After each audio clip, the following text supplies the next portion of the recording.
সুপ্রিয় শিক্ষার্থী বন্ধুগণ, আসসালামু আলাইকুম। অ্যাকাউন্টিং স্টাডির পক্ষ থেকে সবাইকে জানাই আন্তরিক অভিনন্দন ও শুভেচ্ছা। এমবিএ ফাইনাল ডিপার্টমেন্ট অফ অ্যাকাউন্টিংয়ের অ্যাপ্লাইড অ্যাকাউন্টিং থিওরির চ্যাপ্টার 9 ভ্যালুয়েশনে আজকে আমরা শেয়ার ভ্যালুয়েশন নিয়ে আলোচনা করব। আমরা গত পর্বে কিন্তু গুডউইল ভ্যালুয়েশন নিয়ে আলোচনা করেছি। তো আজকে চ্যাপ্টার 9 এর দ্বিতীয় পার্ট অর্থাৎ সেকেন্ড পার্ট নিয়ে আলোচনা করছি। তো বরাবরের মতো আমি আজকেও তোমাদের সাথে রয়েছি। আমি রয়েছি এস এম বেলাল হোসেন জয়। তো চলো শুরু করা যাক।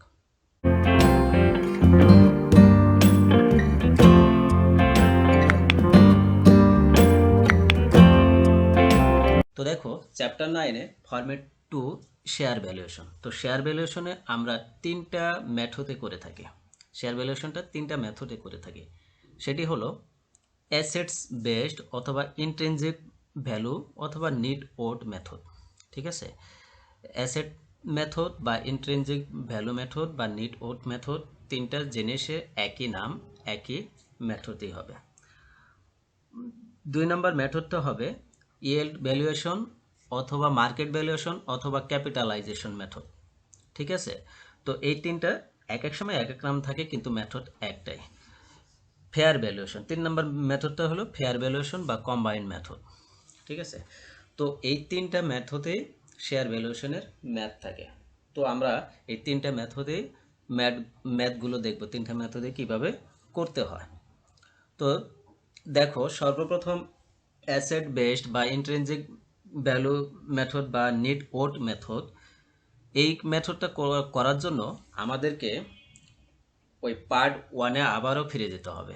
অর্থাৎ 1 থেকে 6 পর্যন্ত যে স্টেপগুলো ছিল গুডউইল ভ্যালু, সেই গুডউইলটা বের করতে হয়। বের করে তারপরে আমাদের ইন্ট্রিনজিক ভ্যালু পার শেয়ার বের করতে হবে। ঠিক আছে, তো গুডউইলটা আমরা ওই স্টেপ বাই স্টেপই বের করব। তবে এখানে একটা কথা রয়েছে যে এখানে total present value of total অ্যাসেটসে আমরা কিন্তু শুধু গুডউইল বের করার সময় আমরা ওই যে উদ্বৃত্তপত্রে বা ব্যালেন্স শিটে যে গুডউইল অথবা এবং প্রিলিমিনারি এক্সপেন্স ছিল এগুলো বাদ দিয়ে বাকি অ্যাসেটসগুলো যোগ করেছিলাম। তো এখানে গুডউইলটা বাদ দেওয়া যাবে না, এখানে গুডউইলটাও যোগ করতে হবে। তবে ব্যালেন্স শিটে যে পুরাতন গুডউইল থাকবে সেটাও, পাশাপাশি আমরা যে স্টেপ 6 নাম্বারে গিয়ে যে নিউ গুডউইল বের করব এটাও যোগ করতে হবে।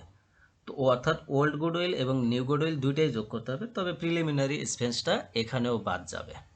এখান থেকে আগের মতোই কি কারেন্ট লাইবিলিটিসটা মাইনাস করতে হবে, করলে ক্যাপিটাল এমপ্লয়ি বের হবে। এরপর অ্যাভারেজ ক্যাপিটাল এমপ্লয়ি হলো ক্যাপিটাল এমপ্লয়ি থেকে half of current year profit বাদ দিতে হবে, অ্যাডজাস্টমেন্ট যা থাকবে সেগুলো বাদ দিতে হবে।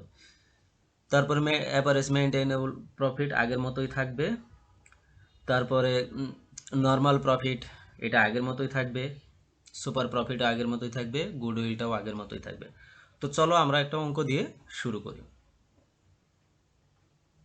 দেখো আজকে আমরা যে প্রবলেমটা দেখব এটি খুব ইম্পর্ট্যান্ট একটা প্রবলেম। এটি কিন্তু বেশ কয়েকবার ন্যাশনাল ইউনিভার্সিটিতে এমবিএতে এসেছিল। তো এর আজকে যে প্রশ্নটা দেখব এটা এমবিএ ফাইনাল 2016-এ এসেছিল এবং অনেক আগে, তখন তো এমবিএ ছিল না, তখন এমকম ছিল। ঠিক আছে, তখন 1993 সালে এসেছিল এবং 2005 সালে এসেছিল। অর্থাৎ এই কোশ্চেনটা কয়েকবার কিন্তু রিপিট হয়েছে। তো দেখো কি করা বলা আছে। Company has authorised and paid up capital of টাকা 10 লাখ অফ টাকা 100 পার শেয়ার। অর্থাৎ প্রত্যেকটা শেয়ারের দাম 100 টাকা এবং কি ক্যাপিটাল শেয়ার ক্যাপিটাল হলো 10 লাখ টাকা।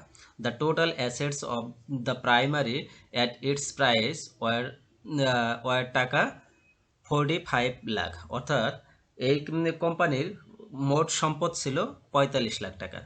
And the outstanding outside liabilities were টাকা 16 লাখ। অর্থাৎ মানে বাহিরে বহির্দায় যেগুলো, যেটাকে কারেন্ট লাইবিলিটিস বলা হয়, এই আউটসাইড লাইবিলিটিস আর কারেন্ট লাইবিলিটিস কিন্তু একই জিনিস। ঠিক আছে, তো বহির্দায় হলো 16 লাখ টাকা। The company during the last 5 years earned the following profit টাকা 5,80,000 টাকা হলো 6,15,000 টাকা, 5,75,000 টাকা 7 লাখ এবং টাকা 6,15,000, অর্থাৎ 5 বছরে প্রতি বছরে আলাদা আলাদা করে এই টাকাগুলো আর্ন করেছে। Normal rate of return expected in future is 12%, অর্থাৎ এনআরআর হবে 12%। The company during the last 5 years declared dividend at the rate 15%, 17%, 18%, 20% and 20%, অর্থাৎ লাস্ট 5 বছরের ডিভিডেন্ড কিন্তু ডিক্লেয়ার করেছিল 15%, 17%, 18%, 20% এবং 20%। ঠিক আছে, এখন রিকোয়ারমেন্ট কি চাইছে দেখো, ফাইন্ড আউট দ্য ভ্যালু, কি বলছে, find out the value of share. তো এখানে ভ্যালু অফ শেয়ারের শেয়ার বের করতে বলছে। Find out the value of share taking into consider the value of goodwill at 3 years purchase of average super profit for last 5 years, ignore taxation, অর্থাৎ এখানে tax বাদ দিতে হবে, ট্যাক্সকে ইগনোর করতে হবে, কিন্তু এখানে 3 ইয়ার পারচেস দিয়ে সুপার প্রফিটের সাথে গুডউইল বের করে তারপরে আমাদেরকে শেয়ার ভ্যালুয়েশন বের করতে হবে, এখানে কিন্তু বলে দিছে, কিন্তু এই কথাটা বলে নাই যে কোন মেথডে বের করতে হবে। তার মানে আমরা যে কোনো একটা মেথডে বের করে দিলেই হবে, তবে আমরা এখানে 3টা মেথডেই শেয়ার ভ্যালুয়েশন দেখব। তো দেখো সলিউশন শুরু করা যাক। প্রথমে আমরা প্রথম মেথড কি, অ্যাসেট বেসড মেথড বা ইন্ট্রিনসিক ভ্যালু মেথডে দেখব। তো এখানে আমাদের স্টেপ বাই স্টেপ কি করে নিতে হবে, ওই গুডউইলটা আবার আগে বের করে নিতে হবে। তো দেখো ক্যালকুলেশন অফ ক্যাপিটাল এমপ্লয়েড, তাহলে প্রেজেন্ট ভ্যালু অফ অ্যাসেটস, এখানে টোটাল অ্যাসেটস দেওয়া আছে 45 লাখ টাকা, আমাদের প্রশ্নপত্রে সাপ্লাই দেওয়া ছিল এই যে 45 লাখ টাকা। এখান থেকে আমরা আউটসাইড লাইবিলিটিস মাইনাস করব, মাইনাস করলে যেটা বের হবে সেটাই হলো ক্যাপিটাল এমপ্লয় 29 লাখ টাকা। ঠিক আছে, এরপর অ্যাভারেজ ক্যাপিটাল এমপ্লয়েড বের করব। তো ক্যাপিটাল এমপ্লয়েড এত, তারপরে half of current year profit. তো কারেন্ট ইয়ার প্রফিটটা আমরা কোনটা ধরবো, লাস্ট ইয়ার যেটা সেটাই ধরবো, যেহেতু এখানে কোনো সাল উল্লেখ করা নাই, তাহলে লাস্ট ইয়ারের প্রফিটটাই হলো কারেন্ট ইয়ার প্রফিট। এই 6,25,000 টাকার এর অর্ধেক কত হবে, 3,12,500 টাকা। তো 29 লাখ থেকে 3,12,500 টাকা বাদ দিলে যেটি বের হবে সেটাই হলো অ্যাভারেজ ক্যাপিটাল এমপ্লয়েড। এরপর আমরা স্টেপ 3 বের করব, ক্যালকুলেশন অফ অ্যাভারেজ মেইনটেনেবল প্রফিট। তো অ্যাভারেজ প্রফিট যেটা, তো অ্যাভারেজ প্রফিট এই যে 5 বছরে যে প্রফিটগুলো রয়েছে, এই প্রফিটগুলো একসাথে যোগ করে 5 দিয়ে ভাগ করে দেব। তো ভাগ করে দিলে যেটা বের হবে সেটা কত, 6,19,000 টাকা। এরপর আমাদের নর্মাল প্রফিট বের করতে হবে। নর্মাল প্রফিট বের করতে হলে অ্যাভারেজ ক্যাপিটাল এমপ্লয়েডের সাথে এনআরআর গুণ করতে হবে। তো এনআরআর কত ছিল, 12%, এই যে। তো অ্যাভারেজ ক্যাপিটাল এমপ্লয়েড ছিল 25,87,500 গুণন 12%, কত হবে, 3,10,500। এরপর সুপার প্রফিট বের করতে হবে। সুপার প্রফিটের সূত্র আমরা জানি, average profit minus normal profit. তো অ্যাভারেজ প্রফিট ছিল 6,19,000, নর্মাল প্রফিট হলো 3,10,500। তো মাইনাস করলে কত হলো, 3,08,500। এরপর আমাদের কি করতে হবে, গুডউইল বের করতে হবে। তো গুডউইল বের করার জন্য সুপার প্রফিট গুণন number of purchase year. Number of purchase year এখানে বলে দিছে কত, 3 ইয়ার্স, 3 ইয়ার পারচেস। তো আমরা 3 দিয়ে গুণ করে দেব। তো গুণ করে দিলাম, রেজাল্ট কত আসলো, 9,25,500। এটি কিন্তু নতুন শেয়ার। তো এইবার আমাদের কি করতে হবে, আবার শেয়ার ভ্যালুয়েশন বের করার জন্য এখন আমাদের present value of total share assets বের করতে হবে। তো টোটাল অ্যাসেটস 45 লাখ টাকা দেওয়া ছিল। এরপরে অ্যাড গুডউইল, নিউ যে গুডউইল আসলো 9,25,500, এটা অ্যাড করব। অ্যাড করলে কত হলো, 54,25,500। এখান থেকে লাইবিলিটিস মাইনাস করে দেবো, করলে যেটা বের হবে সেটা হলো নিট অ্যাসেটস। নিট অ্যাসেট বের হলো 38,25,500। তো এইবার ইন্ট্রিনসিক ভ্যালু পার শেয়ার বের করার সূত্র হলো net assets divided number of share. তো এখানে নাম্বার অফ শেয়ার আমরা কিভাবে বের করব, তো দেখো এই যে ক্যাপিটাল দেওয়া আছে 10 লাখ টাকা, ঠিক আছে, আর প্রত্যেকটা শেয়ারের দাম আছে 100 টাকা। তো এই 10 লাখকে 100 দিয়ে ভাগ করলে 10,000 হবে, এই 10,000ই হবে শেয়ার সংখ্যা, নাম্বার অফ অর্ডিনারি শেয়ার। ঠিক আছে, তো ইন্ট্রিনসিক ভ্যালু মেথডে শেয়ারের ভ্যালু বের করব কিভাবে, net assets divided number of share. তো নেট অ্যাসেট কত আসলো, 38,25,500, আর নাম্বার অফ শেয়ার কত ছিল, 10,000। তো ভাগ করলে কত হলো, 383 টাকা। তো প্রত্যেকটা শেয়ারের দাম কত আসলো, 383 টাকা। এরপর আমরা মার্কেট ভ্যালু মেথডে করব। এটা কিন্তু 1 নাম্বার আমরা ইন্ট্রিনসিক ভ্যালু মেথডে করলাম, এরপর মার্কেট ভ্যালু মেথডে করব। তো মার্কেট ভ্যালু মেথড করতে গেলে আমাদেরকে কি করতে হবে, এখানে যেহেতু ডিভিডেন্ডও দেওয়া আছে, প্রফিটও দেওয়া আছে, তো আমরা ডিভিডেন্ডের উপর বেস করে করতে পারবো, অথবা প্রফিটের উপর বেস করেও করতে পারবো। তো যেহেতু এখানে দুইটাই দেওয়া আছে, আমরা দুইটারই উপর বেস করে আমরা দেখব। তো on the basics of average profit, তো অ্যাভারেজ প্রফিটে এর উপর ভিত্তি করে আমরা কি করব, মার্কেট ভ্যালু পার শেয়ার বের করব। তো মার্কেট ভ্যালু পার শেয়ার বের করার জন্য এখানে ক্যাপিটাল ভ্যালু অফ প্রফিট বের করতে হবে। তো ক্যাপিটাল ভ্যালু অফ প্রফিটকে নাম্বার অফ অর্ডিনারি শেয়ার দ্বারা ভাগ করতে হবে। তো ক্যাপিটাল ভ্যালু অফ প্রফিট বের করার জন্য অ্যাভারেজ প্রফিটকে এনআরআর দিয়ে ভাগ করতে হবে। অর্থাৎ অ্যাভারেজ প্রফিট যেটা থাকবে এটাকে আমরা 12% যে দেওয়া ছিল ওটাকে 0.12 দিয়ে ভাগ করে দেব। তো অ্যাভারেজ প্রফিট দেওয়া আছে কত, 6,19,000, একে আমরা 12% দিয়ে ভাগ করলে কত হবে, 51,83,300। তো ক্যাপিটাল ভ্যালু অফ প্রফিট 51,83,300 হয়ে গেল। তো এটাকে আমরা অর্ডিনারি শেয়ার পেয়ে গেলাম, 10,000 আগেই পেয়ে গেছি, ওটাকে ভাগ করে দিলাম কত, 515.83 টাকা হলো পার শেয়ারের দাম। এবার আমরা ডিভিডেন্ডের উপর ভিত্তি করে বের করব। তো অ্যাভারেজ ডিভিডেন্ড বের করতে হবে আগে। তো অ্যাভারেজ ডিভিডেন্ড প্রতি 5 বছরের যে ডিভিডেন্ড দেওয়া আছে, লাস্ট 5 ইয়ার্সের ডিভিডেন্ড দেওয়া আছে, এই 5টা ডিভিডেন্ড রেট যোগ করব, যোগ করে 5 দিয়ে ভাগ করলে অ্যাভারেজ ডিভিডেন্ড বের হয়ে যাবে।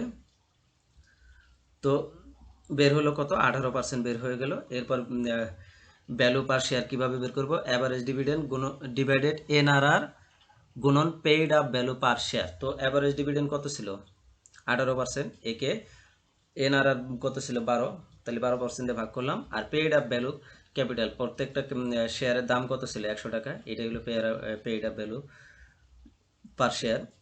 তো এই 100 দিয়ে গুণ করলাম, গুণ করলে কত হলো, 150 টাকা। তাহলে 100 par value, share par value 150 টাকা হলো। এরপর আমরা কি বের করব, ফেয়ার ভ্যালু মেথডে শেয়ার ভ্যালু বের করব। তো ফেয়ার ভ্যালু মেথডে শেয়ার ভ্যালু বের করার জন্য এই যে উপরে যে দুইটা মেথড রয়েছে, এই দুইটা মেথড এর রেজাল্টকে যোগ করে 2 দিয়ে ভাগ করে দিলে ফেয়ার ভ্যালু মেথডের শেয়ার ভ্যালু বের হয়ে যাবে। তো দেখো, তো ইন্ট্রিনসিক ভ্যালুর তে এর share value per share value কত ছিল, 383, আর মার্কেট ভ্যালুতে কত আসছিল, একটা দুইটা বেস আছে, একটা হলো এভারেজ প্রফিট বেস আছে 515, আর ডিভিডেন্ড প্রফিট বেস আছে 150। তো এই দুইটা আলাদা আলাদা করে দেখাবো। তো on the basis of average profit, তাহলে 383 প্লাস 515.83 ডিভাইডেড 2 ভাগ করলে হয় 449.42। এরপর আমরা অন বেসিস অফ ডিভিডেন্ডের উপর বের করে দেখব। তো ডিভিডেন্ডের 150, তাহলে 515 জায়গায় 150 হবে, একে 2 দিয়ে ভাগ করলে কত হবে, 226.5 টাকা। ঠিক আছে, তো তিনটা মেথডই খুব ভালোভাবে বুঝতে পারছো। তো দেখো নিচে আরেকটা প্রবলেম আমরা দেখাই দিই, ছোট্ট একটা অঙ্ক, এটা বি পার্টের অঙ্ক থাকবে। তো এটা এমবিএ ফাইনাল অ্যাকাউন্টিং 2015 সালে আসছিল। আমি কিন্তু 3টা অঙ্ক দিলাম, 2টা পার্ট মিলে কিন্তু 3টা অঙ্ক দিয়েছি, 3টা অঙ্কই কিন্তু বোর্ডের অঙ্ক, খুব ইম্পর্টেন্ট কিন্তু তোমাদের জন্য। তো দেখো এই প্রশ্নটা পড়ে দেখো, from the following information of Hasna Hena merchandise company limited, compute the value of its equity share in capitalisation method. এখানে মেথড বলেই দিছে, ক্যাপিটালাইজেশন মেথড বা মার্কেট ভ্যালু মেথড বের করার জন্য। Share capital equity share of টাকা 10 ইজ, মানে প্রত্যেকটা শেয়ারের দাম 10 টাকা, ইজ ফুললি পেইড টাকা কত, 4,50,000 টাকা। তো earning available, earning after tax, earning after tax কত হবে, 2013 সালে 1,20,000, 2014 সালে 1,50,000, 2015 সালে 1,80,000, 2016 সালে 90,000, 2017 সালে 2,10,000। নর্মাল রেট দেওয়া আছে 13%। তো আমাদের কি কি বের করতে বলছে, ক্যাপিটালাইজেশন মেথডে শেয়ার ভ্যালু বের করতে বলছে। তো শেয়ার ভ্যালু ক্যাপিটালাইজেশন মেথডে শেয়ার ভ্যালু বের করতে হলে আমাদেরকে অ্যাভারেজ প্রফিট বের করতে হবে আগে। তো অ্যাভারেজ প্রফিট আমরা এই যে 5 বছরের প্রফিটকে যোগ করে 5 দিয়ে ভাগ করলে 1,50,000 টাকা হবে, এটাই হলো অ্যাভারেজ প্রফিট। ঠিক আছে, এখন আমাদের তারপর কি লাগবে, ক্যাপিটাল ভ্যালু প্রফিট লাগবে, ক্যাপিটাল ভ্যালু অফ প্রফিট লাগবে। তো ক্যাপিটাল ভ্যালু অফ প্রফিট বের করার জন্য আমাদের কি করতে হবে, অ্যাভারেজ প্রফিটকে নর্মাল রেট অফ রিটার্ন দ্বারা ভাগ করে দিতে হবে। ভাগ করলে যেটা হবে সেটাই ক্যাপিটাল ভ্যালু অফ প্রফিট বের হবে। তো ক্যাপিটাল ভ্যালু অফ প্রফিট কত বের হলো, 11,53,846 টাকা। এরপর নাম্বার অফ অর্ডিনারি শেয়ার বের করতে হবে 4,50,000 টাকার শেয়ার, প্রত্যেকটা শেয়ারের দাম 10 টাকা, তো 4,50,000 ভাগ 10 হবে। অর্ডিনারি শেয়ারের দাম কত হবে, শেয়ার সংখ্যা কত হবে 45,000। এইবার ভ্যালু পার শেয়ার বের করব, মার্কেট ভ্যালু পার শেয়ার বা capitalization value per share, capital value of the profit divided number of ordinary share. তো capital value of the profit কত ছিল 11,53,846, একে অর্ডিনারি শেয়ার কত ছিল 45,000, এই 45,000 দিয়ে ভাগ করলে কত হলো 25.64 টাকা, অর্থাৎ ভ্যালু পার শেয়ারের দাম হলো 25.64 টাকা। তো এইটাই ছিল শেয়ার ভ্যালুয়েশনের অঙ্ক। 3টা মেথডে অঙ্ক করতে হয়, 3টা মেথডই আশা রাখি খুব ভালোভাবে বুঝতে পারছো। আর কোথাও বুঝতে প্রবলেম হলে কমেন্টের মাধ্যমে জানাই দিবা। সে পর্যন্ত সবাই ভালো থাকো, সুস্থ থাকো, আল্লাহ হাফেজ।